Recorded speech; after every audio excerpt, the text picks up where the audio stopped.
Voilà, donc je mets un peu les mains dans le plat, tu vois. Et voilà. En cuisine, tout le monde s'active pour le service de midi.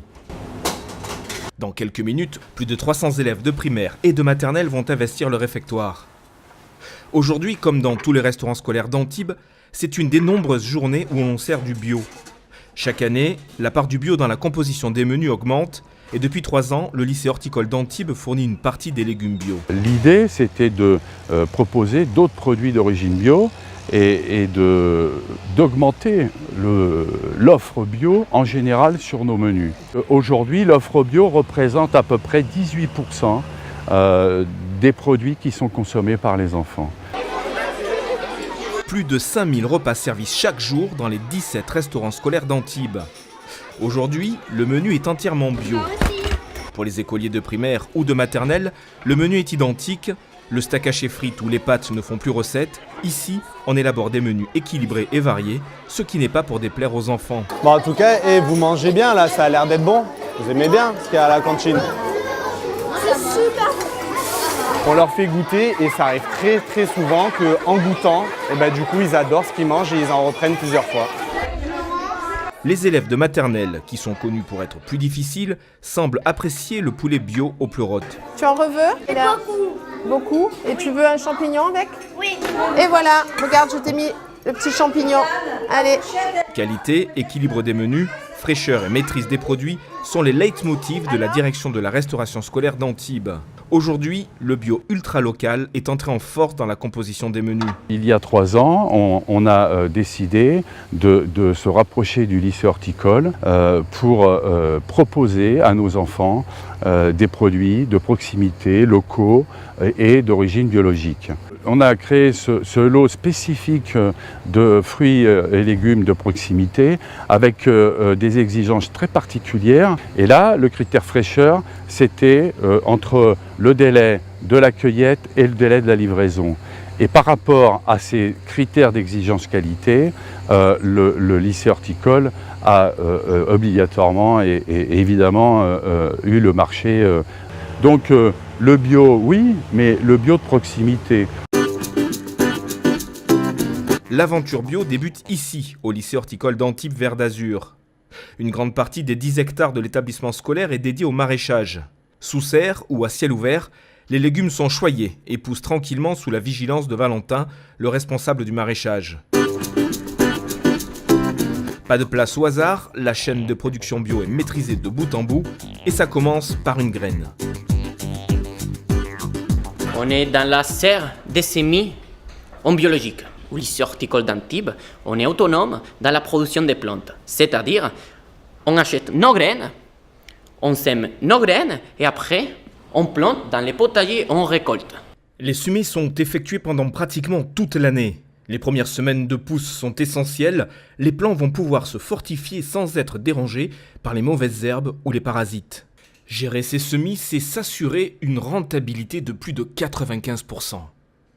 On a des godets, soit des plaques, qu'on va remplir avec de la terre aussi bio, du terreau bio. Et puis, on va mettre la graine. Il ne reste plus qu'à arroser. Avant d'être plantés dans le potager, les légumes ou les plantes aromatiques devront patienter quelques semaines et des variétés, il y en a. Là, on a des courgettes qui vont partir cette semaine prochaine ou plus tard. Et au potager, en planchon, ça fait 3 semaines qu'on les a semés.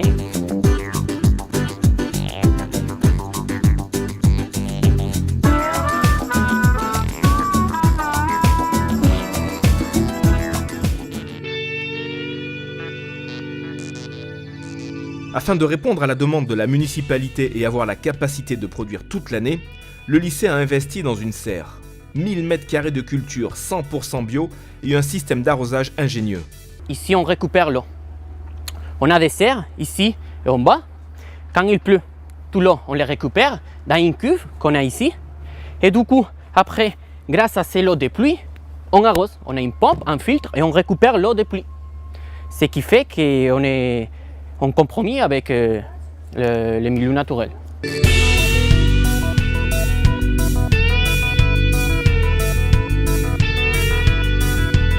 La serre a été édifiée sur des remblais argileux. Chaque année, Valentin et les élèves travaillent la terre et l'enrichissent régulièrement. On voit qu'ici on met des composts qu'on fait nous-mêmes grâce aux déchets qu'on a quand on récolte, quand on coupe. Et du coup, c'est un cycle fermé. Tout qui sort du potager, après il revient transformé en matière organique. Aujourd'hui, c'est une opération plantation. En bio, la préparation du sol est encore plus importante qu'en agriculture classique. Valentin a opté pour la pose d'un paillage biodégradable qui évite les mauvaises herbes. Il a choisi la plantation sur but, une technique qui supprime la stagnation de l'eau au pied des plants. Voilà, on va planter tous les courgettes qui sont là, dans les caillettes. Tiens. Merci. La main-d'œuvre est locale. Lycéens, apprentis ou adultes en formation courte, tous participent et sont dirigés par le maître des lieux, Valentin. 2 planches sont dédiées aux plants de courgettes. Il y en a 200. Ici, rien n'est traité et s'il n'y a pas de maladie ni de parasites, la récolte devrait donner entre 200 et 300 kg de courgettes.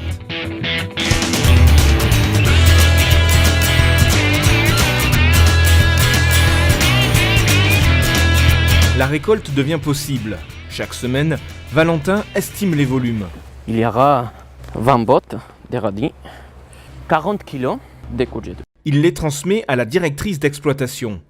Oui, Valentin, est-ce que tu pourrais me donner le disponible pour la semaine prochaine, s'il te plaît? C'est une information essentielle pour la préparation des livraisons destinées aux restaurants scolaires d'Antibes. Chaque semaine, on leur envoie notre disponible et après, ils nous disent s'ils nous prennent tout ou pas.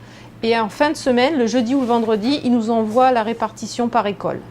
Eux, ils ont besoin de presque une semaine à l'avance le disponible pour qu'ils arrivent à répartir par rapport à nous leurs achats à l'extérieur en fait. Vous pouvez venir par ici, hein? Il y en a pas mal de courgettes. Aujourd'hui, il y a 4 étudiants.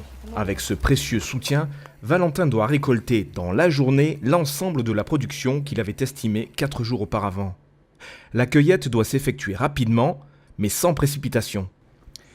Courgettes, aubergines, tomates ou encore laitue, tous ces légumes ne devront pas passer plus de 24 heures dans leur cagette avant d'être livrés au restaurant scolaire de la ville. C'est le contrat. Maintenant, on va nettoyer les légumes.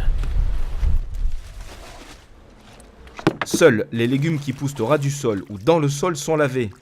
Il s'agit uniquement de retirer le maximum de terre, car ici on cultive du bio, c'est-à-dire aucun produit phytosanitaire ou autre engrais chimique. La récolte va être placée dans des réfrigérateurs jusqu'au lendemain.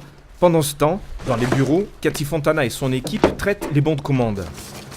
Shirley, s'il te plaît, tu peux imprimer les bons de livraison pour la mairie? Oui. Shirley édite un bon de livraison par école et c'est Valentin qui va préparer la commande.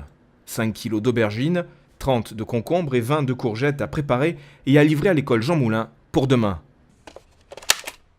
Valentin prépare les livraisons pour seulement quelques restaurants scolaires. Bien que la qualité des produits soit excellente, le volume produit n'est pas encore suffisant pour tous les approvisionner en même temps. Chaque semaine, les établissements livrés changent pour faire en sorte que tous bénéficient de la production du lycée.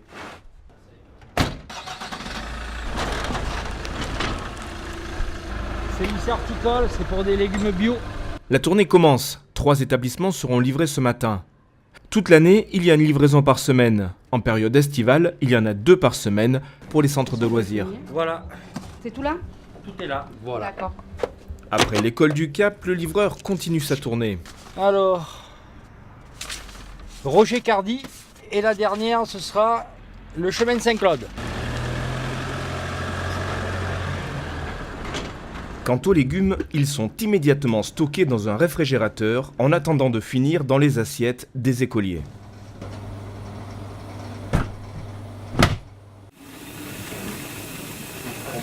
Donc tu mets ta salade dans la bassine et tu m'enlèves les caisses. Dès 7h du matin, Mimi, le chef cuisinier de l'école Laval, dirige ses troupes. Il y a 300 couverts à servir pour midi. La salle dite de décontamination, c'est le passage obligé des légumes. Le menu du jour en comprend plusieurs, il faut les nettoyer et les préparer pour ensuite les cuisiner. L'entrée, une salade verte, donc une batavia. Ensuite, en légumes, haricots verts, épinards, fenouil, navet. Donc du lycée, bien sûr, en provenance du lycée horticole. Chaque jour, les repas servis de tous les restaurants scolaires sont identiques. La direction de la restauration scolaire, en concertation avec l'économat central, concocte les menus avec une rigueur et une attention toute particulière, même si tous les jours, ça n'est pas du 100% bio qui est proposé. Tous les produits sont d'origine contrôlée, surveillée, ils ont une traçabilité propre à eux, il y a un cahier des charges bien spécifique. Et c'est vrai que ce que mangent les enfants le midi est confectionné le matin, avec des produits de qualité comme je disais précédemment. Et le mode de fonctionnement, c'est-à-dire en les offre direct, c'est-à-dire que ce que les enfants mangent le midi et fabriqué le matin, représente le risque sanitaire le moins élevé. Dans la salle réfrigérée de préparation froide, les entrées sont dressées et les légumes coupés. Au centre de la cuisine, l'élaboration du poulet aux pleurotes est en cours. Il s'agit du plat principal du menu bio. On fait de la cuisine. C'est pas des boîtes qu'on ouvre. Sentez les odeurs. Chaque membre de l'équipe cuisine connaît très bien son métier. Les restaurants scolaires d'Antibes fonctionnent tous sur le même modèle, celui des grandes brasseries traditionnelles, y compris sur le point du recrutement. C'est un choix municipal historique, mais c'est un choix raisonné et économiquement viable encore, parce que nos coûts de production sont inférieurs à certaines villes que je ne citerai pas, mais toutes proches, et qui fabriquent en cuisine centrale. Bon appétit. Merci. Ça y est, le service a déjà commencé. Le personnel est passé de la cuisine au réfectoire. Les enfants vont pouvoir déguster un repas de qualité, équilibré et adapté à leur goût. Car ici, un aliment qui ne fait pas l'unanimité un jour est cuisiné différemment ou même définitivement exclu des menus. Aujourd'hui, au niveau national, la commune d'Antibes est pratiquement une des dernières collectivités par rapport au nombre d'habitants et au nombre de rationnaires à produire, à proposer un repas fabriqué sur place en liaison chaude directe. Depuis longtemps, Antibes a la volonté de proposer des repas à un coût très modéré sans rogner sur la qualité des produits. Le prix d'un repas varie de 50 centimes à 4,20 € en fonction de la situation familiale et des aides. Antibes démontre ainsi qu'il est possible de proposer aux enfants une restauration traditionnelle, saine et qui a du goût. Les produits bio entrent régulièrement et de plus en plus dans la composition des menus. Le volume des légumes bio issus de la production ultra-locale, celle du lycée horticole, augmente d'année en année. Les fruits et les légumes servis sont bio et de saison. Aujourd'hui, la part du bio est de 18%. Dans 5 ans, la municipalité d'Antibes entend atteindre un ratio de 30%.